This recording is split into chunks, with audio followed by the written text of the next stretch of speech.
Welcome back to the Pathfinders podcast. I'm your host, Pete Schramm.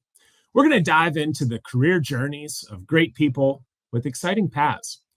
Our conversation is going to align with the methodology of Pathfinders.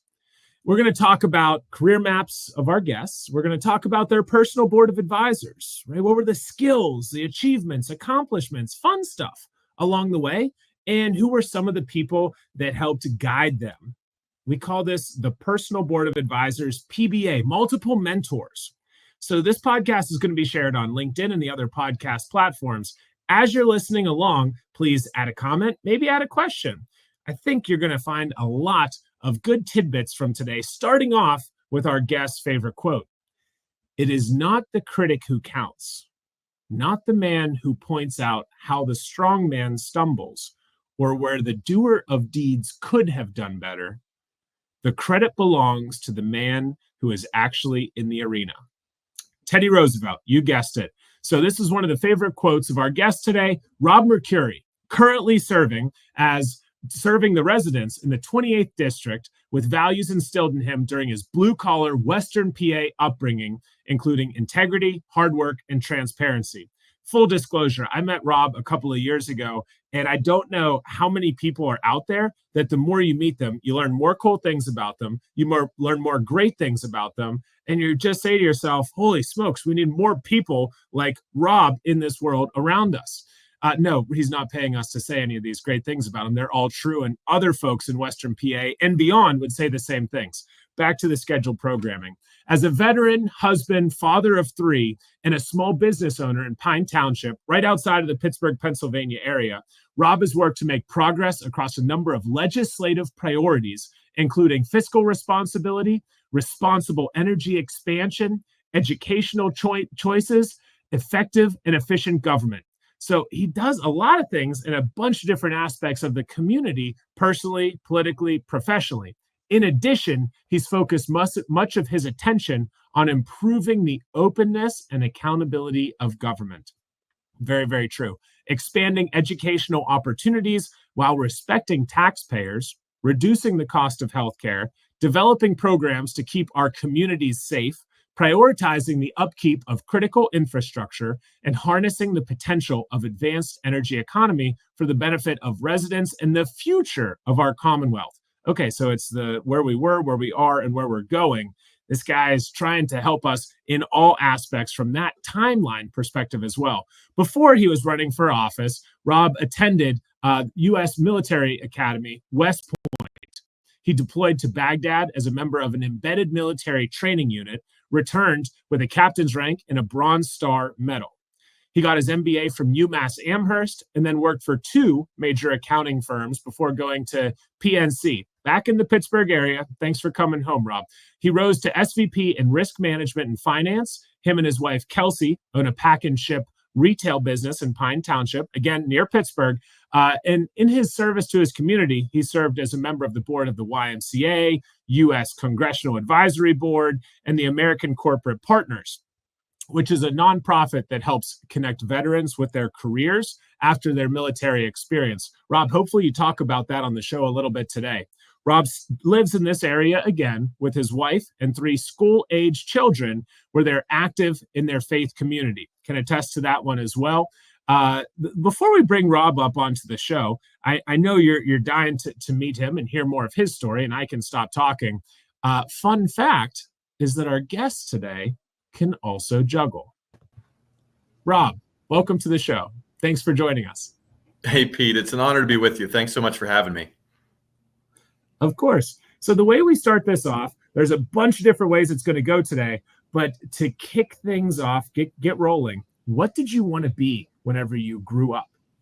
Well, I've had the amazing privilege and honor of serving our great country. And when I was in 8th grade, I met a young man who had moved into our school district and whose dad was a West Point grad and a lieutenant colonel in the military. He was working for CMU at the time, Carnegie Mellon. And I thought that was the coolest thing. He told me all about West Point, the military rigor and, the honor of attending.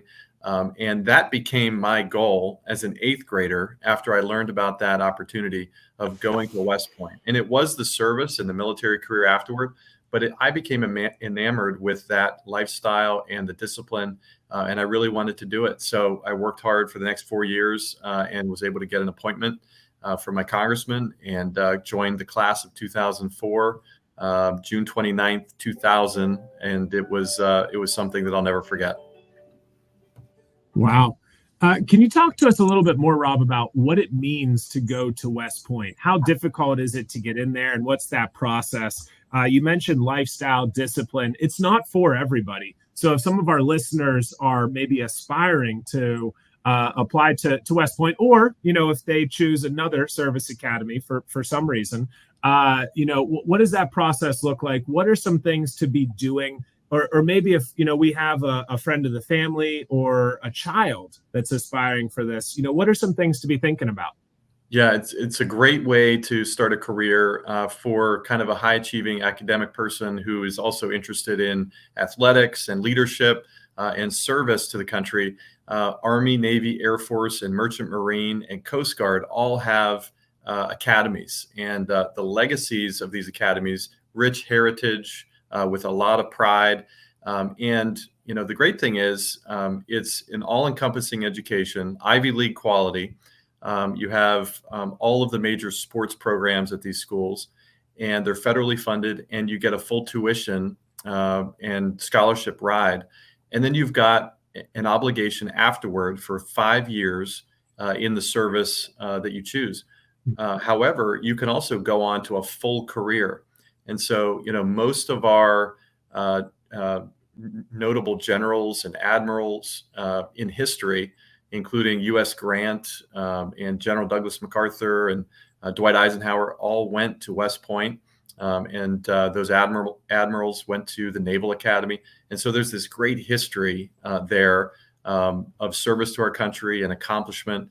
And that's really what became something that I became enamored with, and what so many young people now aspire to. And it's a great option for young people out there to consider. Rob, you mentioned the sports programs. At the time of this recording, I'm pretty sure both Army and Navy have decent college football records, right? Both undefeated. We'll see if that continues because the Army-Navy game, which is in usually the first Saturday in December, and it's usually the only game that's played that weekend, and it's got a great history as well. And about every day at both academies, your goal that year is to beat Navy, or if you're at the Naval Academy, to beat Army. And so even into my professional career now, something that always breaks the ice in mixed military company is to put out a good, go Army, beat Navy into the crowd. And it's a rivalry that's a lot of fun. And the reality is we root for each other and we pull for each other every other day of the year to be successful, in combat operations or military service. But that one day a year is a fierce rivalry, and it goes back to the earliest days of the academies. I think it's pretty powerful that you can have fun with it, and you're still going to cheer on your roots and where you came from. But you said it right there. Every other day of the year outside of that game, and even just those couple hours that you're playing, right? That's right. You're building them up. You even gave a shout out to the other service academies. That's pretty powerful, and it kind of goes to show a little bit more about who you truly are, Rob. But hey, you didn't do what we might typically think of an Army soldier, right? You transitioned, into, you got an MBA along the way. So talk to us a little bit about that transition and what that was like for you, kind of leaving the service. And did you work before you went to the MBA? What happened in that step? And then we'll get into some of the finance after. Yeah. So, to be honest, that was my goal. It was what I wanted to do. I was lucky and blessed to be able to do it, to go to West Point. But as soon as I got there, the rigor of it, the intensity of it, the discipline of it, it was good. It was what I wanted. But I also knew that it wasn't going to be for a career. Part of the reason was my senior year of high school, I met my high school sweetheart, now my wife, Kelsey. And we decided, we wanted to get married after college and start a family and be rooted back in Pittsburgh. And so that was something that I did not anticipate or expect when I was in 8th grade, deciding on what I wanted to do. But it certainly Rob, changed. that wasn't on your career map from a couple of years ago. Okay, we're gonna have to go back and have a look at this. But I would definitely encourage listeners to, build family into, their planning, because like, gosh, it's been the most rewarding aspect of my adult life is, getting married, beginning our family, and being a dad to our 3 kids.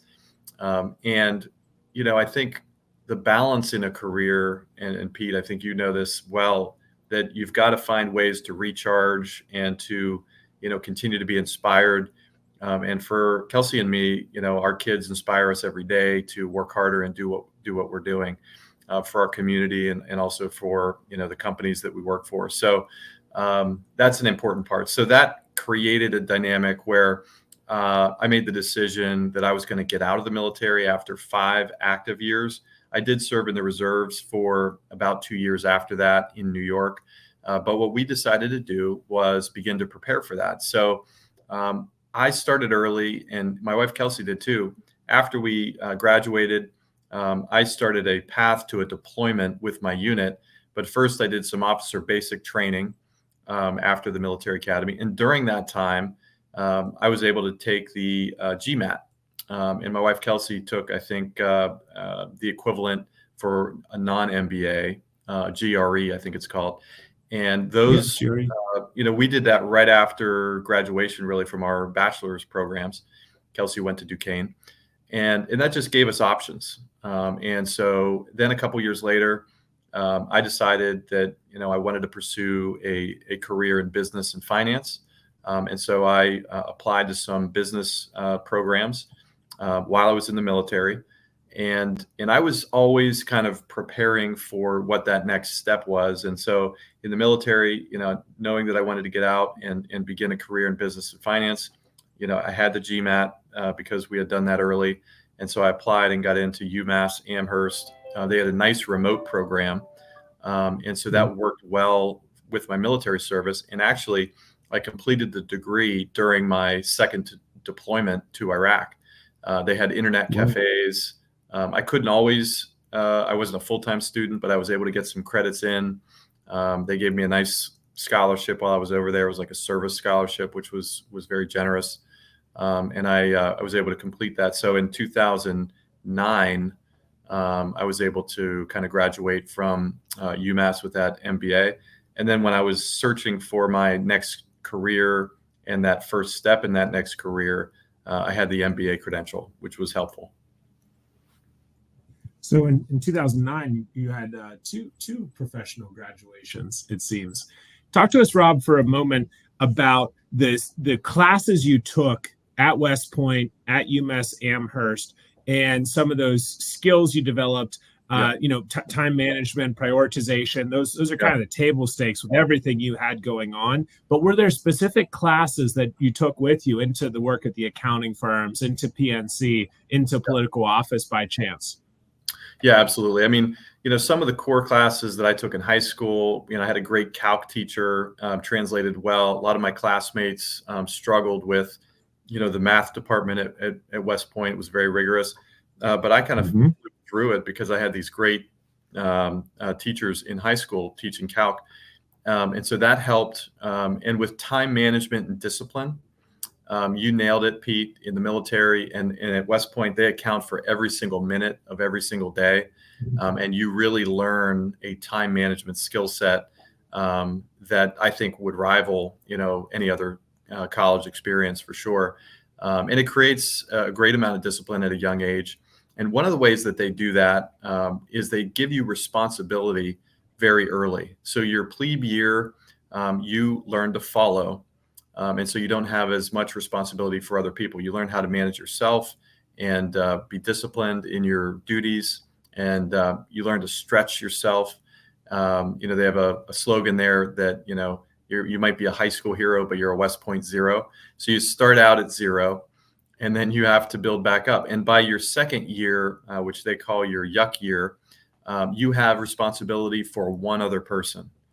You are a team leader for one other person. And really, you're a mentor to that person, and so you share everything that you've learned with your plebe when you become a yuck. And so you start to build in this mentorship capability, which is kind of beginning your leadership path. And then you grow in that. So every year, in your cow year or your junior year, usually you get a squad, or you might get a platoon of soldiers or cadets. And then by your senior year, you're a cadet lieutenant or a cadet captain, and you could have 100, 150. You might have a battalion of 500 under your supervision, which is quite amazing at 22 years old that you're going to have that experience. And so those leadership lessons were incredible at West Point. On the academic side, lots of good content as well. I think that the practical lessons of West Point were most remarkable and worth mentioning. And one of the practical courses that I benefited from during my MBA was a graduate level course in Excel, Microsoft Excel. And that translated really well to the first profession that I had in business and finance, which was a consulting job with Ernst & Young. And they demanded right away that we kind of earned our stripes by helping with project management and helping our clients, which were big banks in New York City. And I was surprised to the degree that those big banks operate on the back of Microsoft Excel. Whether it's simple project management or downloading a CSV file for upload into a major part of the bank's customer management program, like Excel was a really important skill set. And some of the folks that I worked with at Ernst & Young were like PhD level in Excel, and they could code into it and create little widgets that were even better than what I knew how to do. So that skill at the graduate level was really important, but it was a practical, very applicable skill. It wasn't theoretical, macroeconomics. It was how to benefit from using Excel in your job. So, I'd encourage your listeners. Rob, before you go to the next one, could you, everybody's going to be asking it this because we have a ton of Excel nerds and whizzes that listen to the Pathfinders podcast. Could you do Excel without touching the mouse? Yes, I would say yes during my peak days at EY, because it was looked down upon if you relied on your mouse too much, right? So you had to learn the keyboard shortcuts. I would say now, though, I've kind of lost the art. That's all right. The world continues to change and adapt, and I think that's probably another skill that you were able to build on and develop over time. I cut you short there. One or two other classes you wanted to touch on, or keep moving? I would keep moving. I think that the practical education, that graduate level was something I wanted to note. Everything else, I mean, you got to do well at the slate of classes, right, to get the degree. There's a purpose behind it, and whether it's econometrics or corporate finance, every one of those is selected by somebody who's been really thinking about this degree and topic. And so I think you have to navigate, even though it's hard sometimes to see, why you need to take those classes. There's important aspects to every one of them. So now let's talk about in the professional career. You're out of grad school now. You mentioned EY. You went to another firm, getting into PNC, making the migration back to Pittsburgh. Yeah, Rob, were there a couple of people that helped guide you along the way? Think of this as the starting points of your personal board of advisors. Let's just talk about who these individuals were that you might have gone to for advice and guidance along the way. Where'd you find them? Who were they? What kind of advice did you seek out from these folks? Yeah, I love how you phrase that, personal board of advisors. It's something that has helped me throughout my career, and I've never thought of it as my personal board, but I love that characterization.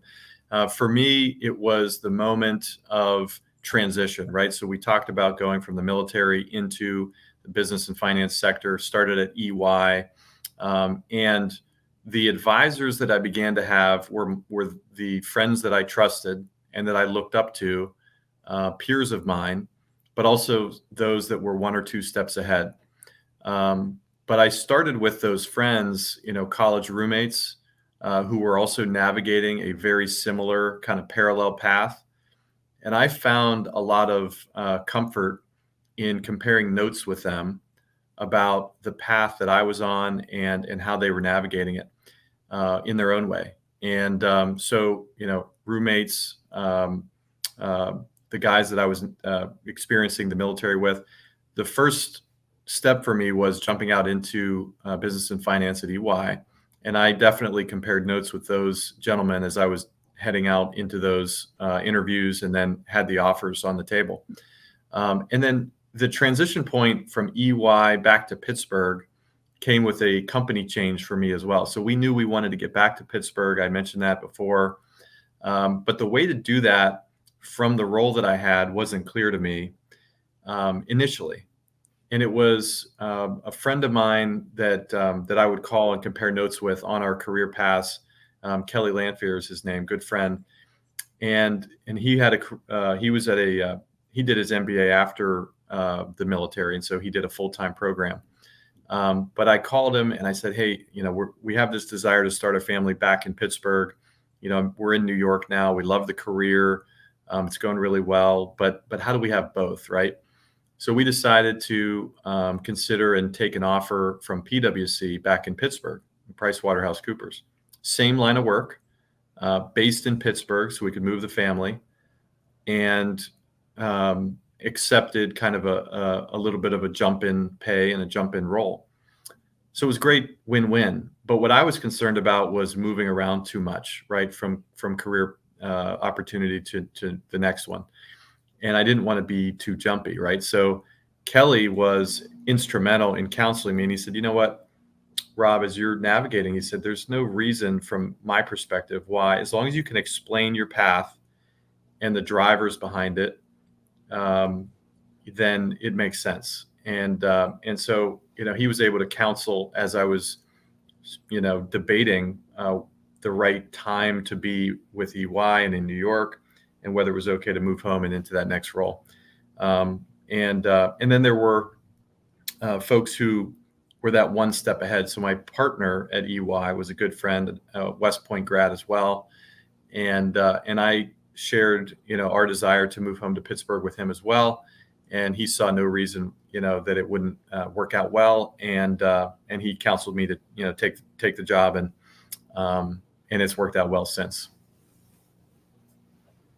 Okay. Do you keep in touch with the partner or Kelly or some of those college roommates to this day? We do. Actually, we've got a 20-year class reunion at West Point coming up this very weekend. And I haven't seen Kelly in at least 5 years. And he and I deployed to Iraq together as well. So there's a lot of commonality and affinity there. And so I'm excited to see him and check in. And he lives in Oregon, so we don't get together very often. John Sabatini, who's the partner at EY, he actually moved to PwC as well after I moved to PwC. And so we stayed in touch for sure. That's right, trendsetter. And that's kind of how it works. So we run into each other every now and then. Very cool.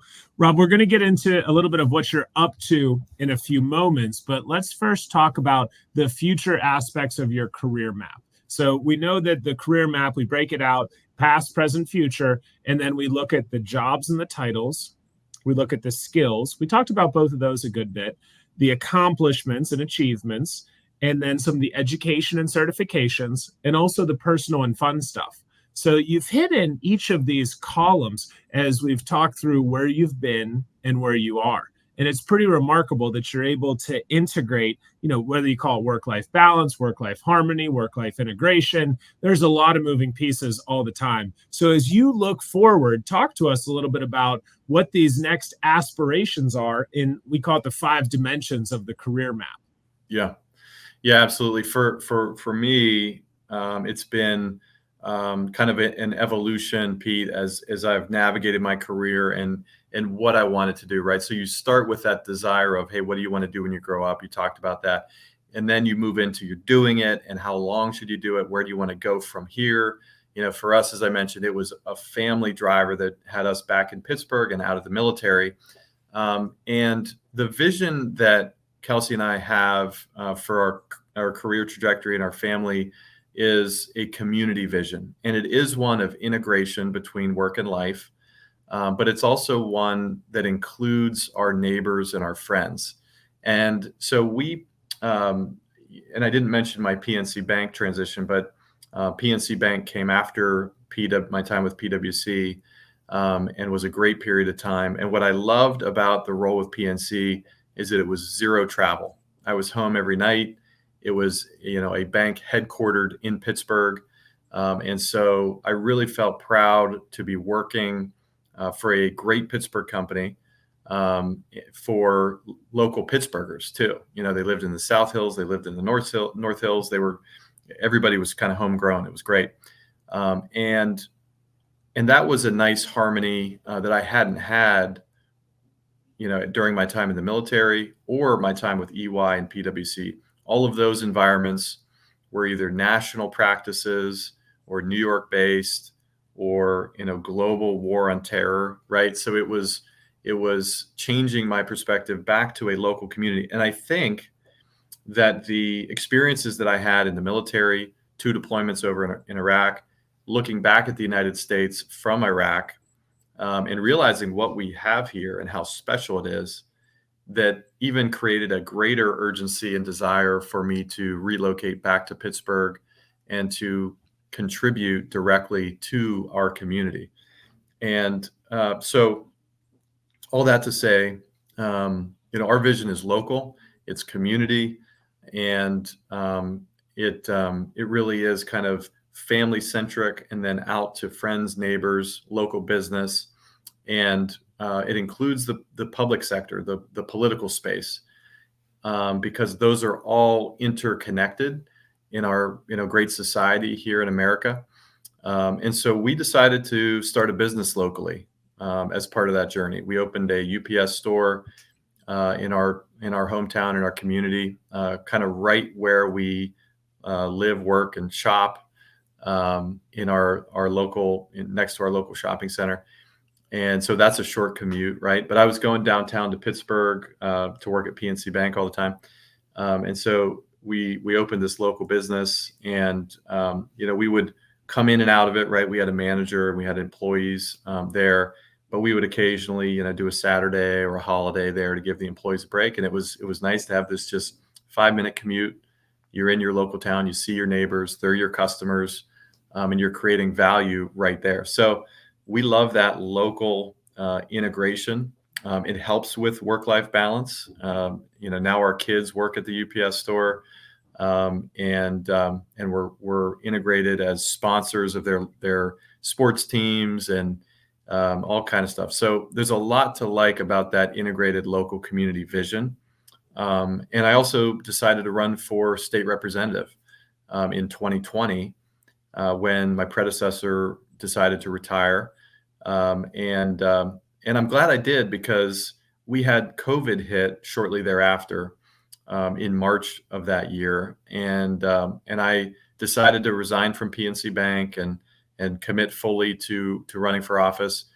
And then COVID hit. And so it just became that much more local and urgent. Our local business friends were shut down, and I got to advocate for them and try to get them reopened and the assistance that they needed.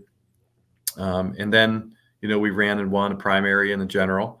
And then, I took my case to Harrisburg and worked on legislation there regarding emergency declarations and the local economy, a lot of that stuff you read at the beginning. And so that's been really rewarding too. But we doubled down on the community vision, is my point, Pete, is, that integration between, what we do at home, what we do in the community. And I was able to take that, earn the votes of the community, and make a difference in Harrisburg. And I think we want to take it one step further. That's right. Right. That's right.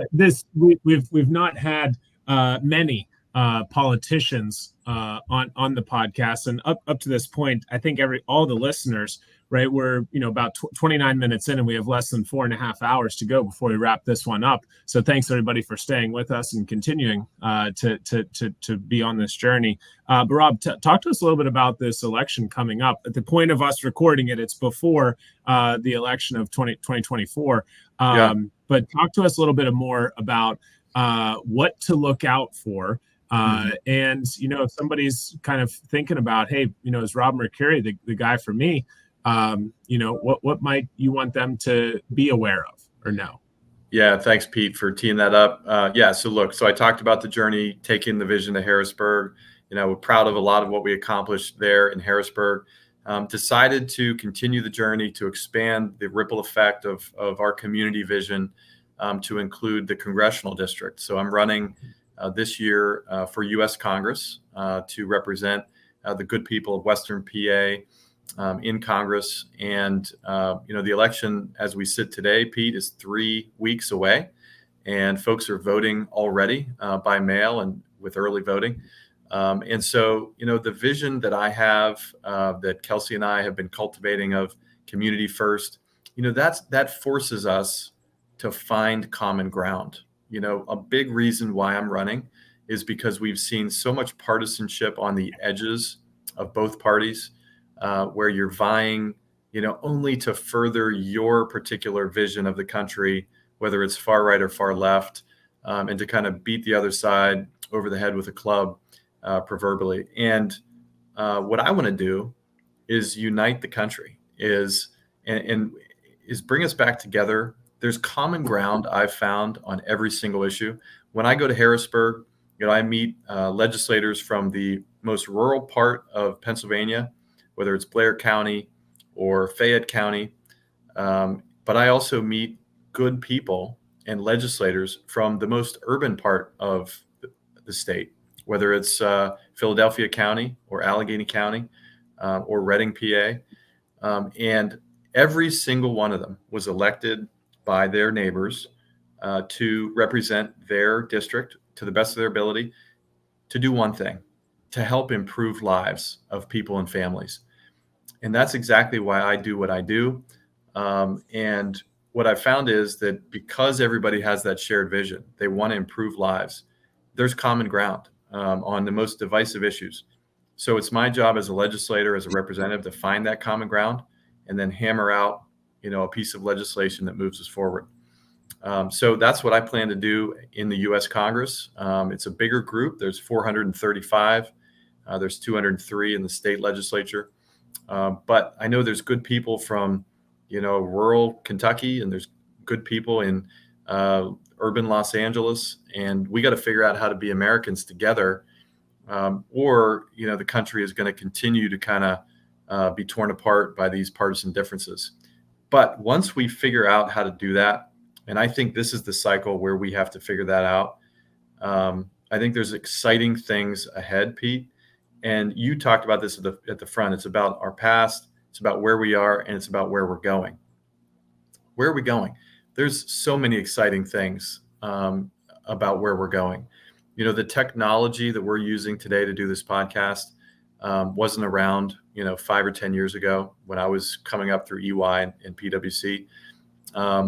And the technology that we will have in the future, whether it's AI solutions, autonomous vehicles, point-to-point robo-taxi, which eliminates the need for mass transit, right? You can take grandma to her appointment, or you can go to the show. She can take herself at that point, yeah. Take herself, that's what I mean. And that's just the beginning.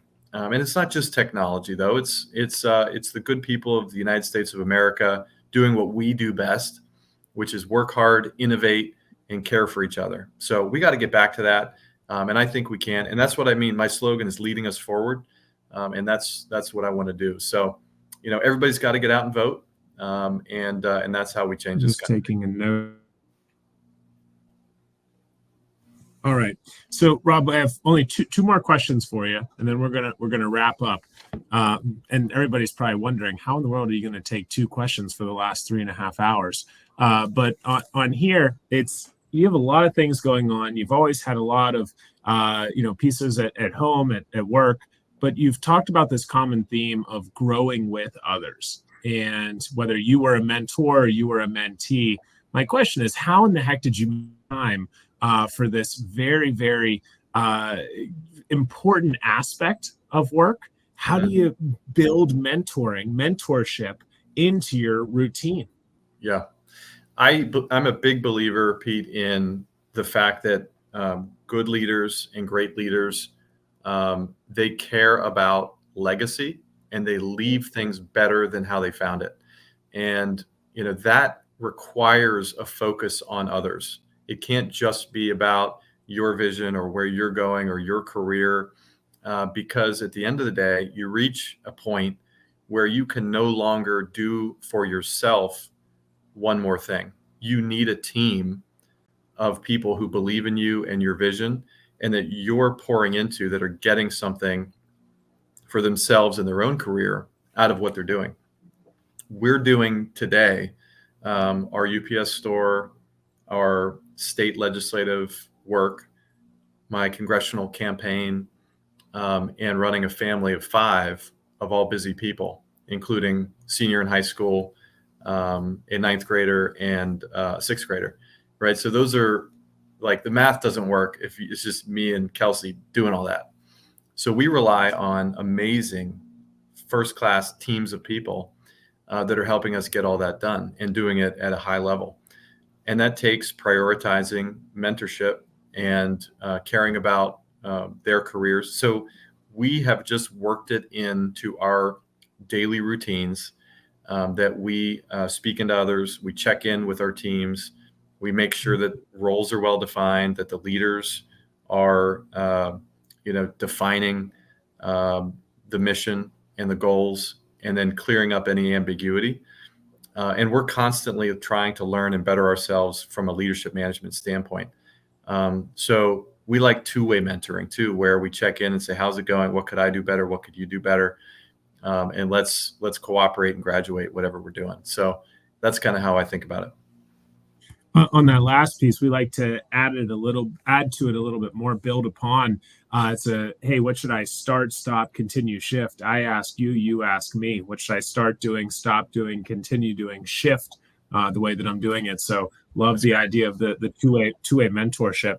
Last piece here, Rob, is, as we're talking to those earlier career professionals and some of the mid-career professionals, whether we are one of them or we're guiding or leading or in the family with one, this idea of a career map and a personal board of advisors, where do you see that value? Maybe you put your hat back on and say, hey, I'm at one of those big firms. I'm in corporate America again.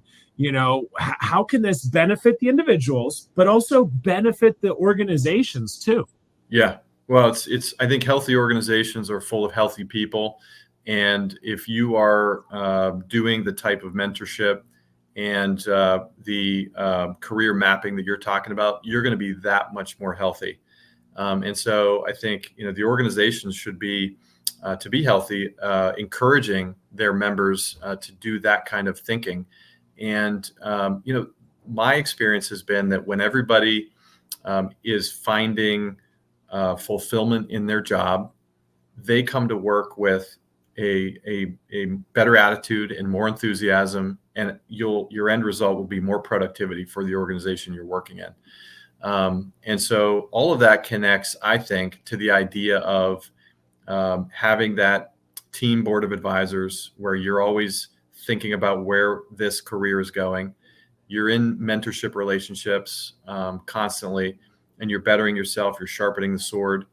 And ultimately, I think having a vision for where you want to go and what your life wants to look like. Kelsey and I do family goals, and they go across every category. It's marriage goals, it's parenting goals, it's financial goals, it's professional goals. And we articulate, and we look at it at least once a year, and we make tweaks. We try to look 15 years out.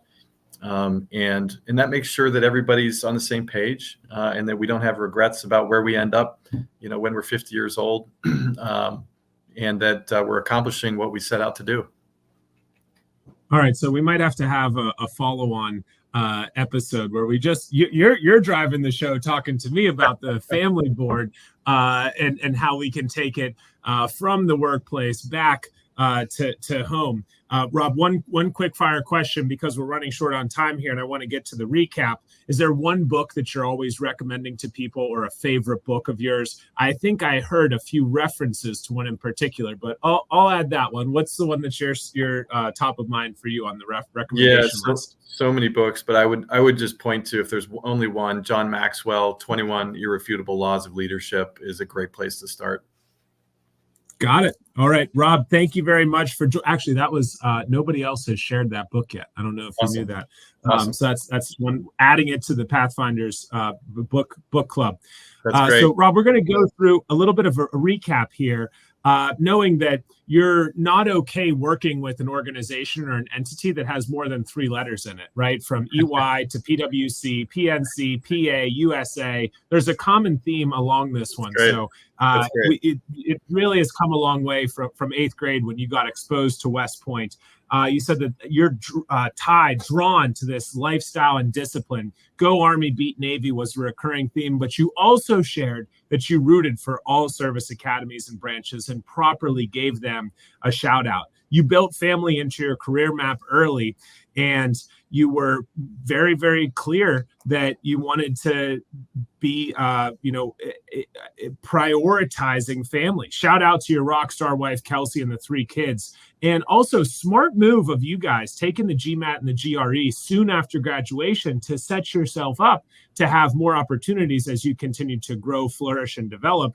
So much so that in 2009, you had a graduation from the MBA and the Army as well, which taught you how to manage yourself first, stretch yourself from a high school hero to a West Point zero, into the plebe year, to the yuck year, getting into mentorship, the cow year, leading the small group, and the senior year. I don't know if there was a name for the senior year, so you're going to have to fill in that gap, with the potential to lead more than 100 people. And you're still not even out of undergrad. So leadership was absolutely huge. You also shared the power of what you learned in Microsoft Excel. So importance that there's a couple of soft skills along the way. And EY seemed to like that a lot. And they judged you a little bit whenever you thought about using your mouse, but you didn't really do it.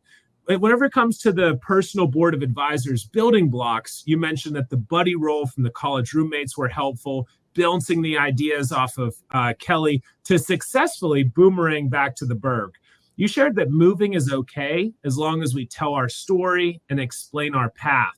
You had the mentorship and champion board seat fill from the EY partner as you transitioned into PwC and eventually to PNC, living with, working with, and growing with the greater Pittsburgh community. You really do walk the walk and talk the talk with your local integrated community presence, also owning and operating the local UPS store. And we were fortunate in the region, COVID came and rained down upon us, but you were able to get right into office and help drive some of that positive change in the House of Representatives, now running for U.S. Congress. You shared that partisanship is unnecessarily tearing us apart. So let's bring the country back together. In closing, you shared that great leaders aspire to leave a legacy, creating healthy people which are able to live a fulfilled job and life. Mentorship matters. Having a career map early is critical. So overall, the collaborative shared mission of finding the common ground to improve lives is something that you want to continue doing. Rob, let's do this together, and thank you for leading us forward.